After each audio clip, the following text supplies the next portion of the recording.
Welcome to Molor Alpha, a blazing celestial cauldron where lava rivers are the least of your worries. This hellscape is home to towering magma geysers and scorched horizons. But beneath its infernal surface lies a civilization of ingenuity. This alien species has carved out a bizarre yet thriving existence inside colossal bioengineered domes, affectionately known as lava beads. Each dome shelters a distinct biome, micromanaged by the so-called Ecosystem Compliance Officers, or ECOs for short, a species that exists at the baffling intersection of scientists, bureaucrats and philosophers who unravel mysteries only to tangle them further.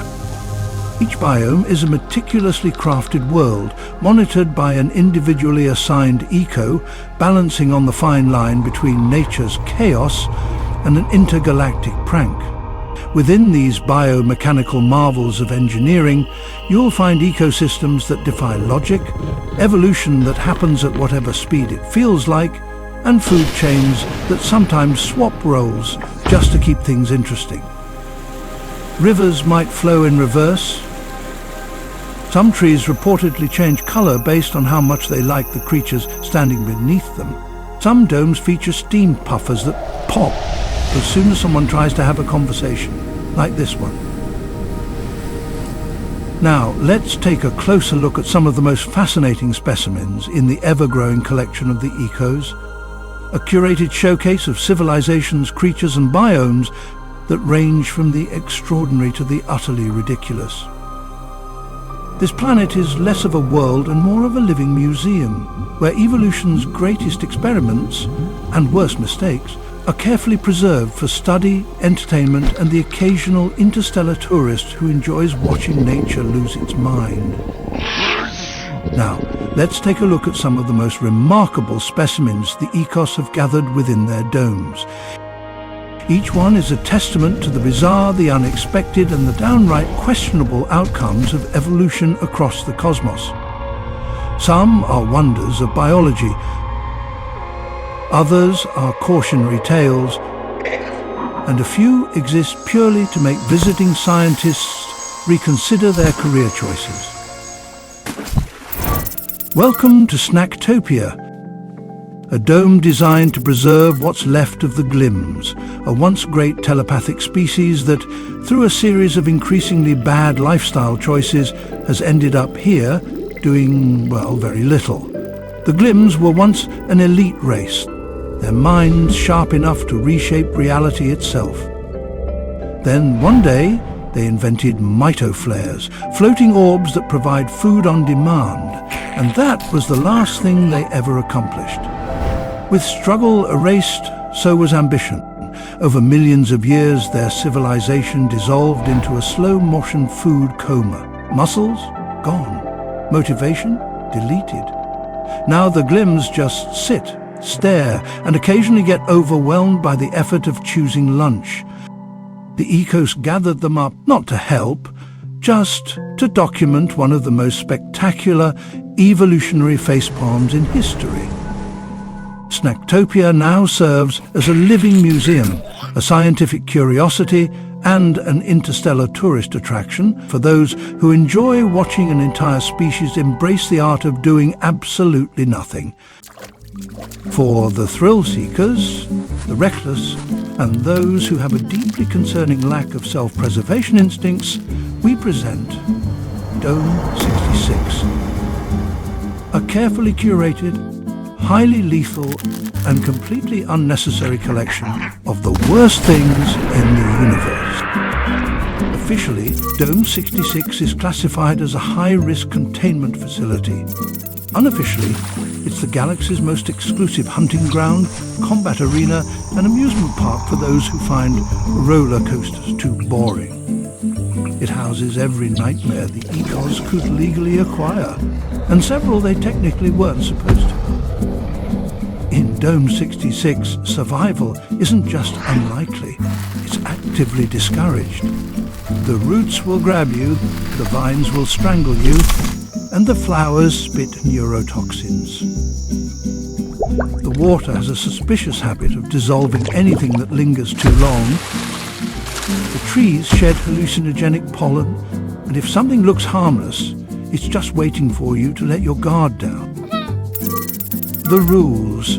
Not that anyone follows them. Survive 24 hours and you get your money back. This has never actually happened. If you die, we are legally not responsible, but your footage might be used in promotional materials. If the alarms go off, leave immediately. It means something got out that wasn't even supposed to be in there. If something starts whispering your name, do not turn around. That's not a rescue team. If you find a previous contestant's journal detailing how to survive, ignore it.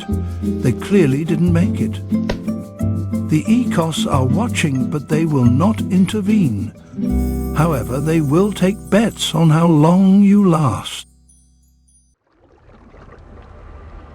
Unlike the shrieking horrors of Dome 66 or the emotionally unstable sandstorms of Dome 82, Dome 12 was designed for something far rarer in ecos society.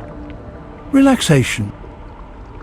Tucked into a soggy crater on Moltenor Alpha, this oversized fishbowl, officially called Dome 12, is basically the galaxy's strangest aquarium. The ecos use it for peaceful reflection, long periods of staring, and the occasional midlife crisis, conducted entirely in scuba gear. They call it the quiet below, because once you've been here 10 minutes, your brain stops making noise too. Why? Well, the ecos, for all their brilliance and obsession with collecting every possible biome, evolved on a planet where the only rivers were lava, the only lakes were boiling sulfur, and the concept of fish involved things that screamed. Naturally, once they discovered actual water, they became weirdly obsessed with watching it do whatever it is water does.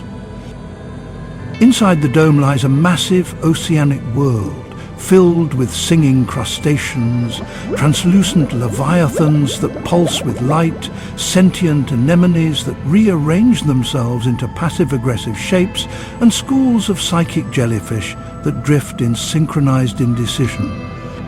The aquatic life is as strange as it is hypnotic. No killers, no chaos, no plants with teeth.